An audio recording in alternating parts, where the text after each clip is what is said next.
হাই আজি হৈ গ'ল বহুত দেৰি অলমষ্ট 7 o'clock মই ওলাই যাব লাগে 6:40 মানতে আজি ইমান দেৰি হৈ গ'ল যে এতিয়া কেনেকৈ যাওঁ তাকে চিন্তা কৰিছোঁ মই ওলাই আহিলোঁ ঘৰৰ পৰা গৈ আছোঁ বাছ ষ্টপলৈ বাছ ষ্টপ পোৱাৰ পাছত তাৰ পৰা আকৌ মই যোনডোখৰৰ পৰা মোৰ মেইন কোম্পানী বাছ ষ্টাৰ্ট হয় তালৈ যাম দৌৰভাগটোতো কৰিব লাগিব উপায় নাই আজি আৰু ইমান বেছি দেৰি হৈ গ'ল আজি শুই উঠোঁতে বহুত বেছি দেৰি হ'ল যিটো টায়াৰ্ডনেছ আছিলে সেই টায়াৰ্ডনেছটোৰ কাৰণে যি টোপনি বেছিকৈ লাগি গ'ল এতিয়া উপায় নাই কি কৰিম এতিয়া দৌৰাহে কথা ৰাইট বাছখন পালে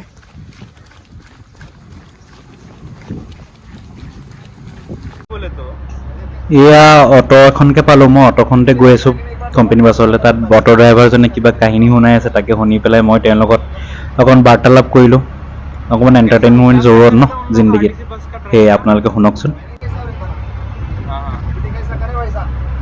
24 ड्यूटी रहना बोलो महीने 26 ड्यूटी रहना सिटी में 24 ही ना हाँ इलेक्ट्रिकल बस नहीं एसी बस उसको बुलाया गया मैंने यहाँ तो बोल दिया 24 ड्यूटी करे तो 24,000 का दे हाँ दिन का 1000 रुपये डबल ड्यूटी करे तो 48,000 का दे मंथ অটো ড্ৰাইভাৰজনেও বহুত কথা পাতিছে কিন্তু দেই আজি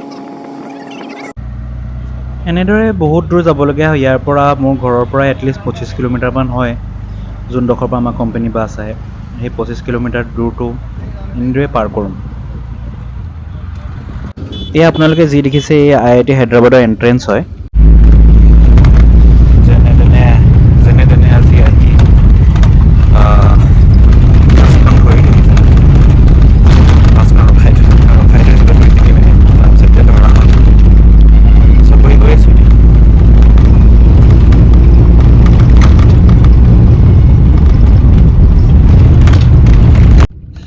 এয়া কোম্পানীৰ ওচৰত অলমষ্ট পাইছোঁহি আৰু এইটো আপোনালোকে যে দেখিছে এইটো হ'ল ভাৰত বায়'টেক কৰোণা সময়ত যে কৰোণা ভেকচিন উলিয়াইছিলে সেইটো কোম্পানীয়ে হয় এইটো প্ৰথম যিটো কোম্পানীৰ পৰা ওলাইছিলে ভাৰত বায়'টেক হয় আপোনালোকে চাওক কেনেকুৱা ধৰণৰ এণ্ট্ৰেঞ্চ হয় ইয়াৰ পাছতে আমাৰ কোম্পানীটো আহে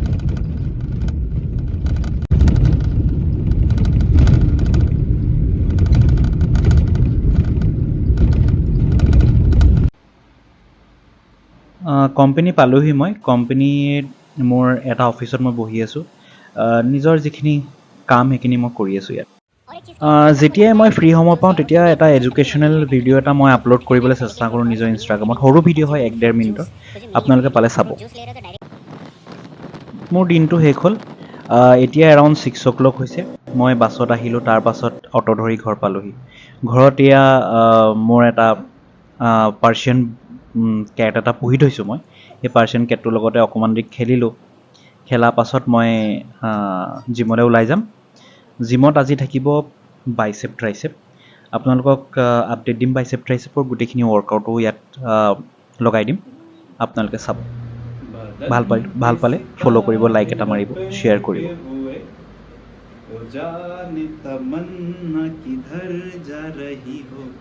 जरा पास आओ तो चैन न आ जाए जरा पास आओ तो चैन न आ जाए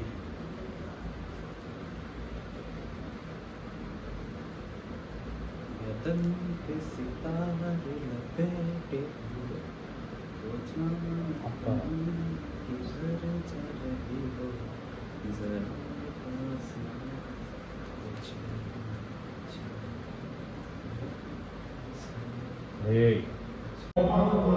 হাই আজি আমি কৰিম বাইচেপ ট্ৰাইচেপ এতিয়া জিমলৈ আহিলোঁ জিমলৈ অহাৰ পাছত আমি এটা bicep tricep will update everything আমাৰ প্ৰথম এক্সাৰচাইজটোৱে হ'ল ষ্ট্ৰেইট বাৰ বাৰ্বল কাৰ্ল ইয়াৰ 4টা ছেট থাকিব excluding the warm up set তো কেনেকৈ এক্সিকিউট কৰিছোঁ চাওক আপোনালোকে ইয়াৰ পাছত ৱেইটটো আমি ইনক্ৰিজ কৰিম ৱেইট ইনক্ৰিজ কৰোঁতে কেনেকৈ আমি এক্সাৰচাইজটো কৰিব লাগে সেইটো আপোনালোকে চাওক যে ৱেইটটো যদি অকণমান বেছি হয় চিট ৰেপছ কৰিব পাৰে আপোনালোকে এনেকুৱা নহয় যে আপোনালোকে চিট ৰেপ নকৰিবই চিট ৰেপ কৰোঁতে কি হ'ব যেনেকৈ অকণমান আগলৈ আপুনি বেণ্ড হৈ পেলাই ৱেইটটো উঠাব কিন্তু পিছলৈ আপুনি বেছি হাউলি নাযাব অকণমান আগলৈ ঝুঁকি পেলাই ৱেইটটো উঠাব একেবাৰে পিছলৈ গুচি গ'লে গোটেই ৱেইটটো আপোনাৰ বডিত পৰি যাব, আপোনাৰ বেকত পৰি যাব। অকণমান আগলৈ ঝুঁকি পেলাই আপুনি চিট ট্ৰেপটো কমপ্লিট কৰিব যদি আপুনি চিট ট্ৰেপ কৰিব বিচাৰে। হেভি ৱেইট যোৱাটো জৰুৰী, এনেকুৱা নহয় যে একেবাৰে লাইট ৱেইটতে আপোনালোকে ৱৰ্কআউট কৰিব। ঠিক আছে, হোপ ইট ক্লিয়াৰ্ছ। মাজতে মোৰ কিছুমান মানুহ থাকে যিখিনিক মই শিকাই থাকোঁ, ট্ৰেইনিং দি থাকোঁ জিমত। ইয়াতে চাওক আপোনালোকে এটা ল'ৰাক মই দেখাই আছোঁ কেনেকৈ লেগ প্ৰেছ মেচিনত কেনেকৈ লেগ প্ৰেছ কৰিব লাগে টু ডমিনেট ইয়'ৰ কোৱাডছ। মানে আপুনি যিমানে ৱাইড ষ্টেঞ্চ ল'ব সিমানে আপোনাৰ হেমষ্ট্ৰিং আৰু গ্লুটছ এক্টিভেট হ'ব। ক্লোজ ষ্টেঞ্চ লৈ আপোনালোকে কৰিব লাগে যিটো আপোনাৰ কোৱাডছ ডমিনেট থাকিব। আৰু চাওক আপোনালোকে এক্সিকিউট কেনেকৈ কৰাইছোঁ মই এক্সাৰচাইজটো, একদম ক্ল'জ টু দ্য ফেইলিয়াৰ মই লৈ গৈছোঁ এক্সাৰচাইজটো। একেবাৰে ফেইলিয়াৰ নহয়, ক্ল'জ টু দ্য ফেইলিয়াৰ লৈ গৈছোঁ। নেক্সট এক্সাৰচাইজটো আমাৰ থাকিব ইনক্লাইন ডাম্বল কাৰ্ল। এক্সাৰচাইজটো এক্সিকিউট কৰিছোঁ, ইয়াৰ আৰু 3-4টা ছেট থাকিব, যিমানটো পাৰে আপোনালোকে সিমানটো। ইয়াত ৱাৰ্ম আপ কৰিবলৈ একো দৰকাৰ নাই। ঠিক আছে, ভালকৈ ষ্ট্ৰেচ কৰি পেলাই বাইচেপটো স্কুইজ কৰিব, ন' চিট ৰেপছ দেয়াৰ। এইটো হৈ গ'ল প্ৰিচাৰ কাৰ্ল। প্ৰিচাৰ কাৰ্লটো একেই, আপোনালোকে একো চিট ৰেপ কৰিবলৈ দৰকাৰ নাই, যিমানটো উঠে আপোনালোকৰ সিমানটো উঠাব, স্কুইজ কৰিব। তাৰ পাছতে থাকিব আপোনালোকৰ ট্ৰাইচেপ। ট্ৰাইচেপৰ প্ৰথম এক্সাৰচাইজটো হ'ল ষ্ট্ৰেইট বাৰ পুছ ডাউন। তাৰ 4টা ছেট থাকিব 18 to 15 ৰেপিটেশ্যনৰ ভিতৰত। তাৰ পিছৰ এক্সাৰচাইজটো হ'ল স্কাল ক্ৰাছাৰ, ইয়াৰো 4টা ছেট থাকিব, এগেইন 15 to 20 ৰেপ ৰেঞ্জৰ ভিতৰত।